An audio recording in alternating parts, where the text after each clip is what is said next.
I'm Eldar Basic. I got my start in games about 5 years ago working on Borderlands 3. Fast forward 3 years after that, I opened up Monster Theater, an independent game studio that's honing in on that single player experience of Hollow Knight and Dead Cells and just those crispy single player experiences. We're trying to hit that.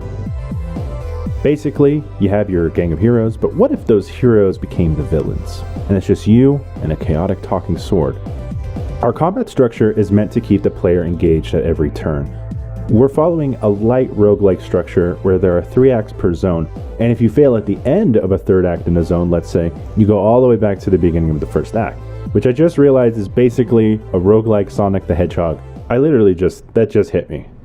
Anyway, the next time you run that zone, you'll be at a higher Bladewing level, and that should be able to get you through unless you encounter a certain creature, but more on that leading up to release.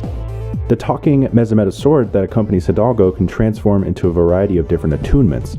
A whip to unleash Hidalgo's inner vampire hunter, a pummeling hammer, a wicked broadsword, a throwable scythe, and we've reintroduced wing remnants, which are basically power-ups that enemies drop. The Void Crow form, and the not yet revealed publicly Spark Falcon, but more on that soon. Atomic Owl takes a lot of inspiration from indie games of the aughts.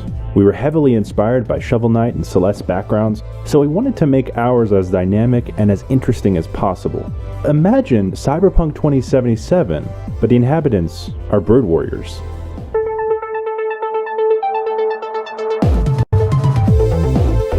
So when Eldar came to me with his vision of the music for the game, it was something that I completely wanted to do, and something that I was already quite well versed in, doing synthwave music. So I think it was a nice combination to get that kind of video game sound of the 80s and 90s, mainly the 90s, with the synthwave sound, and kind of bring them together to make something pretty cool.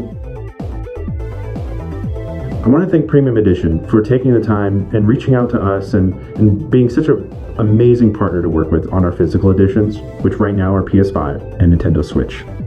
I also wanted to credit Morpheus Records for helping us distribute our awesome looking vinyl, and Neon Demon for really putting together such incredible artwork for that limited edition vinyl as well. We want to make sure our imprint on the environment is as minimal as possible. And so to do that, we've partnered with Midgard. With Midgard's help, we've been able to see exactly how much CO2 we've emitted and get a breakdown of our Scope 2 emissions. If you head over right now to midgard.earth/Atomic Owl, you can see all of that broken down. But that's all I have. Once again, thank you so much for being here. Your support means everything, and with your help, we're going to get Atomic Owl out early next year.